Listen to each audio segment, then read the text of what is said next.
Rumah Detensi Imigrasi atau Rudenim Balikpapan mengadakan fokus group discussion tentang strategi penanganan pengungsi luar negeri di Kalimantan Timur dan Kalimantan Utara. Acara ini berlangsung di Hotel Merkur Samarinda 4 hingga 6 Desember 2024 dan dihadiri oleh Forkopimda serta instansi terkait.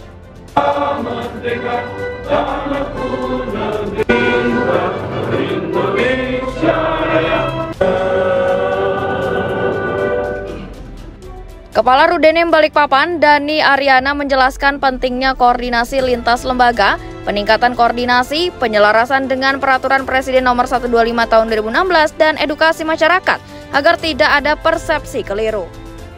Pengungsi yang tinggal di masyarakat harus diatur dan dibina untuk mencegah konflik sehingga perlu dilakukan pengawasan ketat. Menurutnya, tidak semua pengungsi memiliki niat baik. Pihaknya juga menyebutkan bahwa fasilitas penampungan saat ini hanya mampu menampung 44 orang dan dirancang untuk pelanggar administrasi keimigrasian, bukan pengungsi. Allahumma sholli ala sallim ala sayyidina Muhammadin wa ala alihi washabihi ajma'in. Ya Allah, ya Azim, Tuhan yang Maha Agung, kami agungkan asma-Mu. Jadi setelah dikembangkan itu sekarang kami bisa menampung sekitar 144 orang ya. Itu dan saat ini masih sedikit sih.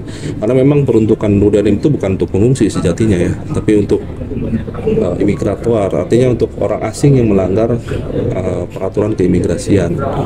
Tapi in case apabila ada kasus-kasus pengungsi yang disebutkan dia melakukan pelanggaran di masyarakat, teman-teman cermati ya, lihat di medsos pengungsi itu bukan hanya orang baik-baik saja ya, ada yang mabuk, ada yang berkelahi, ada yang mencuri, ada yang membunuh, dan lain sebagainya.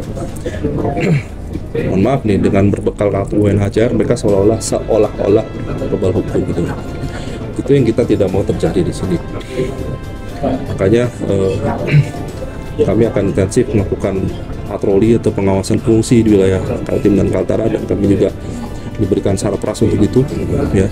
Manakala nanti ada temuan di lapangan terkait pengungsi mandiri, karena setahu kami di sini tidak ada, Kaltim dan Kaltara tidak ada CH, community house. Kalau di daerah lain ada. Itu tempat penampungan pengungsi. Nah, di alhamdulillah sini nggak ada. Tapi yang saya khawatirkan adalah pengungsi mandiri. Pengungsi mandiri ini pengungsi yang dia datang sendiri reguler, bukan people boat yang naik perahu. Nah, ya, pengungsi mandiri ini tidak di-handle, tidak difasilitasi oleh IOM. Enggak, mereka dengan dana sendiri. Dengan dana sendiri berniat memang untuk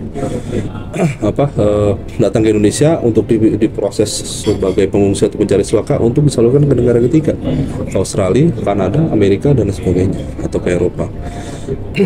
Tapi terkadang kemarin saya datang ke Rudenim Makassar ya. Di sana ada pengungsi mandiri yang kehabisan modal, kehabisan uang, sehingga mereka tuh menggelandang gitu di kota gitu ya. Diadukan masyarakat atau Satpol PP, dan akhirnya dikirim ke Rudenim Balik Makassar.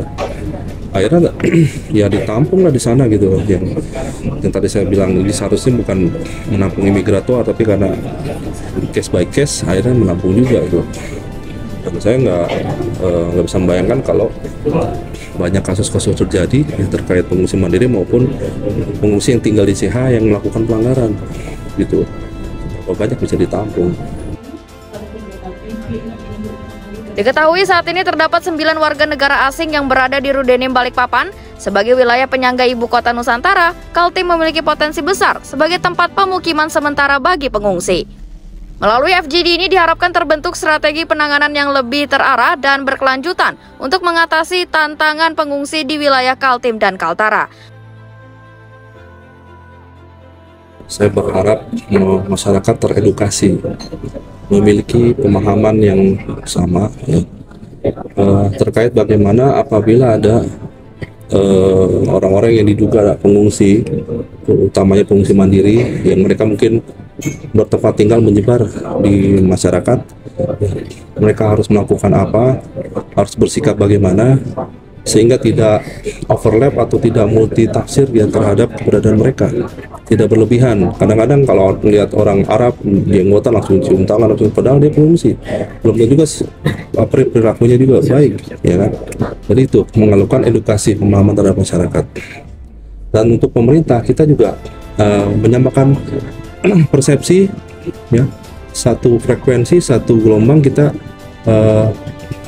Bagaimana kita mempedomani peraturan yang ada saat ini yang existing 125 ya tahun 2016 tentang penanganan pengungsi dari luar negeri. Kemudian kita memberikan masukan-masukan terhadap hal-hal yang belum ditampung atau hal-hal belum diatur dalam perpres tersebut. Ya. Kemudian juga kami menyerap juga best practice bagaimana penanganan secara praktis, secara pengalaman dari IOM maupun UNHCR yang mungkin ada norma-norma yang bisa kita ambil, tapi disesuaikan dengan kondisi kita di sini di Indonesia. Begitu. Nunung Budi, Nusantara Channel News melaporkan dari Samarinda.